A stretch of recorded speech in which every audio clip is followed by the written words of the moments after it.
근데 그 동생이 그러는 거예요. 언니, 나 돈 모으고 싶은데 도저히 못 모으겠어. 이걸 모으려면 어떻게 해야 될까? 라고 저한테 묻더라고요. 이라는 숫자는 사실 정말 크지만 불가능한 건 아니에요. 그래서 올바른 방법으로 꾸준히 그리고 체계적으로 접근을 하면 충분히 달성할 수가 있습니다. 아인슈타인이 복리는 세상에서 가장 강력한 힘이다 라고 했다고 합니다.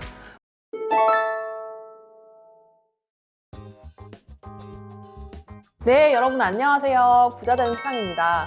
제가 최근에 20대 후반인 친한 동생하고 이렇게 이야기를 좀 나누는 시간이 있었는데요. 그 동생이 그러는 거예요. 언니, 나 돈 모으고 싶은데 도저히 못 모으겠어.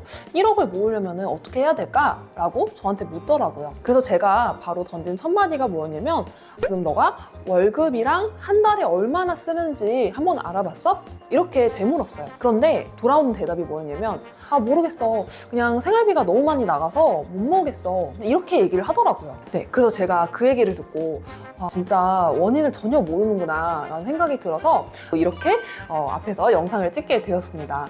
만약에 여러분이 월급 300만 원을 받는다고 하면 한 푼도 안 쓰고 다 모아야 몇 개월? 33개월. 3년이 36개월이니까 거의 3년이 걸리거든요. 그러면 3년 동안 네가 밥도 안 먹고 집에서도 안 살고 옷도 안 사고 이게 현실적으로 말이 안 되죠. 그래서 월급의 30%를 저축을 한다고 하면 월 90만 원씩 모아서 111개월. 거의 9년 반이 걸린다는 거예요. 두 번째, 그러면 요즘 사람들은 왜 이렇게 돈을 못 모을까요? 네, 제가 이 이유에 대해서 깊이 한번 파보니까 크게 5가지 이유가 있더라고요. 첫 번째 이유는요, 보이지 않는 소비 늪에 빠진 경우가 많았습니다. 요즘 우리 구독자분들 구독료 한 몇 개씩 내고 계시나요? 뭐 넷플릭스, 유튜브 프리미엄, 뭐 티빙, 웨이브 이걸 다 합치면 사실 한 달에 5만 원은 기본으로 내는 경우가 많습니다. 배달 음식, 중간에 뭐 급한 경우에 택시도 탈 수 있고 또 온라인 쇼핑도 많이 하시죠. 그러면 하나하나는 작은 돈 같아 보이는데 합치면 사실 큰 돈이 됩니다. 두 번째 이유는요, 바로 즉석 만족 증후군 이름을 붙여봤습니다. 요즘 모든 게 너무 빨라졌잖아요. 그래서 뭐 한 번 클릭하면은 원클릭에 주문, 당일 배송, 그리고 즉석 결제. 그래서 뭔가 우리가 갖고 싶은 게 있으면은 요즘 이제 바로바로 살 수 있는 시대에 살고 있습니다. 그런데 문제는 뭐냐면 우리 뇌가 장기적으로 만족하는 것보다 바로 지금 즉석에서 만족하는 거를 더 선호하게 되어 있다는 거예요. 제가 최근에 심리학책에서 본 건데요. 사람은 지금 100만 원과 1년 뒤에 110만 원 중에서 지금 100만 원을 선택하는 경향이 강하다고 합니다. 그럼 사실 10만 원 차이면 연 10% 수익률인데도 이거를 우리가 110만 원을 선택하지 않고 100만 원을 선택한다는 거죠. 세 번째 이유는요, 소득 대비 고정비 증가입니다. 우리 부모님 세대 때 비교를 해보면 월급은 3배 올랐는데 지금 집값은 10배나 올랐습니다. 전세 보증금부터 해서 월세, 관리비, 사실 이것만으로도 월급의 50% 이상이 나가버립니다. 네 번째 이유는요, 금융 지식의 부족입니다. 솔직히 말해서 우리가 학교에서 돈 관리에 대해서 제대로 가르쳐 준 적이 있나요? 없죠. 그러니까 대부분의 구독자분들이 저축은 그냥 은행 적금만 아는 경우가 많고, 사실 투자는 주변에도 보면 되게 무서워하는 분들이 많습니다. 그리고 이 복리의 효과에 대해서도 잘 모르고 살고 있는 분들이 정말 많아요. 다섯 번째는 목표가 없는 저축이에요. 사실 저도 처음에 종잣돈을 모을 때 가장 힘들었던 게 목표가 없이 돈을 모으려고 하니까 사실 그게 제일 힘들었거든요. 언제까지 얼마를, 그리고 언제까지 얼마를 무엇을 위해서 모을지 명확하지 않다 보니까 사실 작심삼일이 되는 경우가 많다는 겁니다. 그러면 어떻게 해야 1억을 모을 수가 있을까요? 제가 실제로 효과를 봤던 방법을 알려드릴게요. 첫 번째는요, 자동화 시스템을 구축하는 겁니다. 월급이 들어오자마자 자동으로 저축이 되게끔 만드는 거예요. 급여 통장에서 바로 적금 통장으로 자동이체를 설정을 하고요. 그래서 제가 여기서 특히 이제 초심자분들한테 추천하는 비율은요, 5대 3대 2 법칙이에요. 그러니까 월급의 50%는 생활비, 그리고 30%는 저축, 그리고 20%는 투자.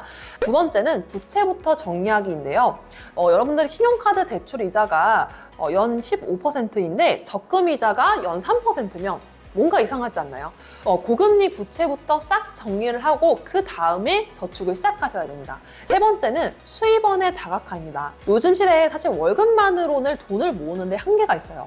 그래서 요즘에는 부업이든 투잡이든 해서 추가 수입원을 만드시는 분들이 많습니다. 네, 다음 네 번째로는 똑똑한 소비하기예요. 무조건 내가 아끼자라는 게 아니라 가치 있는 소비를 하라는 건데요.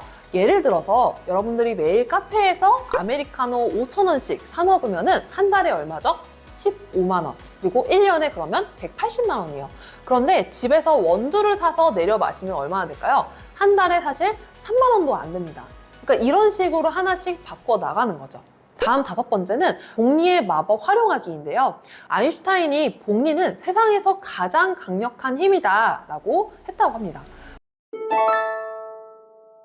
네, 다음으로는 제가 1억을 모아 나가면서 실제로 겪었던 그런 시행착오를 한번 공유해 드릴게요. 제가 실수했던 것 중에 첫 번째 실수는요, 너무 극단적으로 처음에 아꼈던 것이에요. 결국에는 번아웃이 한번 오더라고요.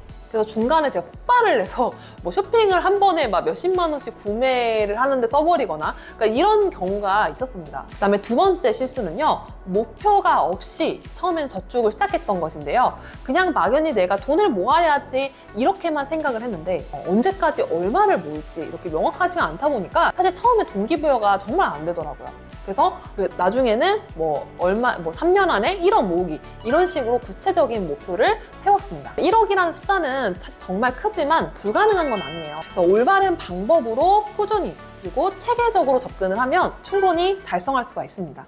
그래서 중요한 건 뭐다? 바로 지금부터 시작하는 거예요. 그래서 오늘 할 일을 내일로 미루지 않아야 되겠죠? 이 영상 끝나면 지금 바로 저축 계좌를 하나 만들고 또 자동이체를 설정하고 투자 공부를 바로 시작하시면 되겠습니다. 그래서 여러분들의 경제적 자유와 1억 달성을 진심으로 응원하면서 다음 영상에서도 더 실용적인 정보로 찾아오겠습니다. 감사합니다. 안녕.